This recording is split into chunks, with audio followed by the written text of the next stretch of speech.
नमस्कार, आप देख रहे हैं क्यूबीपी न्यूज। मैं हूं निकिता। आइए शुरुआत करते हैं आज के मुख्य समाचारों से और डालते हैं देश भर की बड़ी खबरों पर एक नजर। लेकिन उससे पहले कमेंट करके हमें जरूर बताइए कि आप ये वीडियो किस शहर और राज्य से देख रहे हैं। बाल विवाह पर लगाम लगाने के लिए महाराष्ट्र सरकार बड़ा कदम उठाने जा रही है। अब राज्य में शादी के कार्ड पर दूल्हा और दुल्हन की जन्मतिथि लिखना अनिवार्य हो सकता है।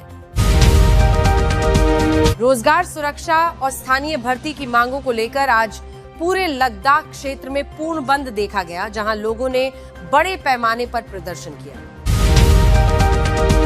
वरिष्ठ आईपीएस अधिकारी आनंद जैन ने लद्दाख के नए पुलिस महानिदेशक डीजीपी के रूप में अपना कार्यभार संभाल लिया है।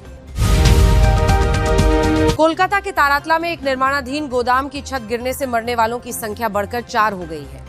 नेता प्रतिपक्ष शुभेंदु अधिकारी ने घटना स्थल का दौरा किया। लखनऊ कोचिंग सेंटर अग्निकांड मामले में बड़ी कार्रवाई हुई है। एलडीए की जांच रिपोर्ट में 18 अधिकारियों और इंजीनियरों को दोषी पाया गया है। असम में परीक्षा के दौरान एक छात्र को अपना पवित्र जनेऊ उतारने के लिए कहे जाने पर विवाद खड़ा हो गया है। असम सरकार ने इस पर उच्च स्तरीय जांच के आदेश दिए हैं। राम मंदिर चंदा विवाद को लेकर कांग्रेस ने मोर्चा खोल दिया है। उत्तर प्रदेश सहित कई राज्यों में कांग्रेस कार्यकर्ताओं ने आज राष्ट्रव्यापी प्रदर्शन किया। उत्तराखंड के विकासनगर टोल प्लाजा पर मारपीट का एक वीडियो वायरल हो रहा है, जहां मामूली कहासुनी के बाद कार सवार युवकों ने टोल कर्मी की बेरहमी से पिटाई कर दी। दिल्ली के उद्योग भवन के पास स्थित झुग्गियों में भीषण आग लग गई। दमकल की 20 गाड़ियों ने करीब 3 घंटे की मशक्कत के बाद आग पर काबू पाया। कर्नाटक सरकार ने राज्य के नागरिकों के लिए बड़ी घोषणा की है। आगामी 1 जुलाई से पूरे राज्य में वीबीजी रामजी योजना को लागू किया जाएगा। मुंद्रा पोर्ट ड्रग्स केस में प्रवर्तन निदेशालय यानी एड ने बड़ी कार्रवाई की है। इस मामले में हरप्रीत तलवार के 5 अलग अलग ठिकानों पर छापेमारी की गई है। सुप्रीम कोर्ट ने नीट एसएस परीक्षा पर बड़ा फैसला सुनाते हुए कहा है कि सरकारी अस्पतालों में सेवा दे रहे डॉक्टरों के लिए कट ऑफ कम किया जाए, क्योंकि वे समाज सेवा के साथ पढ़ाई करते हैं। संयुक्त राष्ट्र में भारत ने पाकिस्तान को करारा जवाब देते हुए एक बार फिर साफ किया कि जम्मू कश्मीर हमेशा भारत का अभिन्न अंग था, है और रहेगा। इजरायली सेना द्वारा लेबनान में हिजबुल्लाह के 80 से अधिक ठिकानों पर किए गए हमलों के बाद अमेरिका ईरान शांति समझौते पर संकट के बादल मंडराने लगे हैं। भारतीय क्रिकेट टीम के मुख्य कोच गौतम गंभीर टीम के साथ आयरलैंड के लिए रवाना हो गए हैं, जहां भारत को टी20 सीरीज खेलनी है।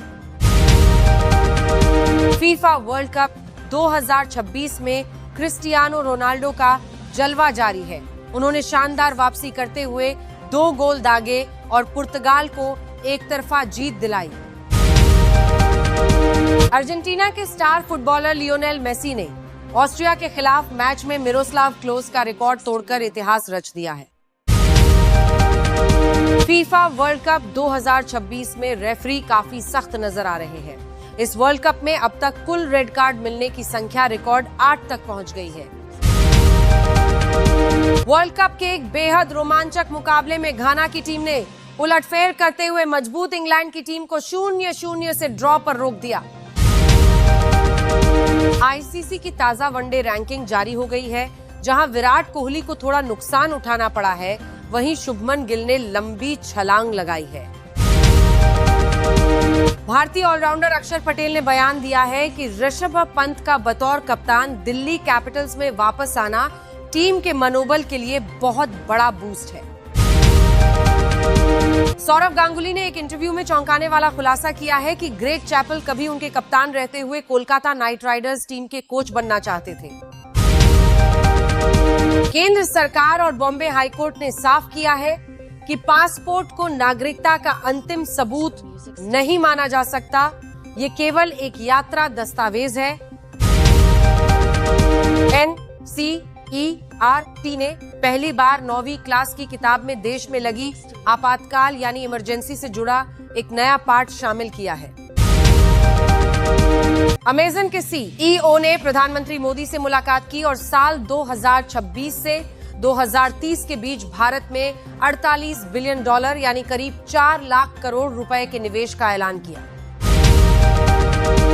दिल्ली में MCD ने कमर्शियल गाड़ियों के लिए टोल नियमों को बदल दिया है। अब हर साल टोल टैक्स में 5% की बढ़ोतरी की जाएगी। महाराष्ट्र FDA ने सेहत की सुरक्षा के लिए पूरे राज्य में अखबारों में खाना परोसने या पैक करने पर पूरी तरह से रोक लगा दी है। दिल्ली NCR समेत पूरे उत्तर भारत में प्री मानसून बौछारों और 40 से 50 किलोमीटर प्रति घंटे की रफ्तार से चली तेज हवाओं के कारण लोगों को भीषण गर्मी से राहत मिली है।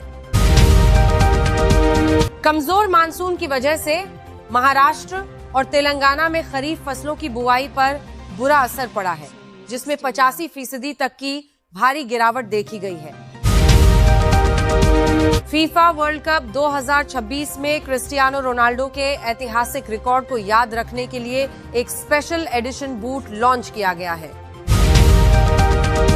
फीफा वर्ल्ड कप में अपने ग्रुप में टॉप करने के बावजूद जर्मनी के कोच ने नाराजगी जताते हुए कहा है कि ग्रुप जीतने के बाद भी उन्हें सजा दी जा रही है। कांगो से लौटे एक वर्कर में फ्रांस के स्वास्थ्य मंत्रालय ने खतरनाक इबोला वायरस के नए मामले की पुष्टि की है। पाकिस्तान के पूर्व दिग्गज तेज गेंदबाज शोएब अख्तर के बड़े भाई का अचानक निधन हो गया है, जिससे पूरे खेल जगत में शोक की लहर है।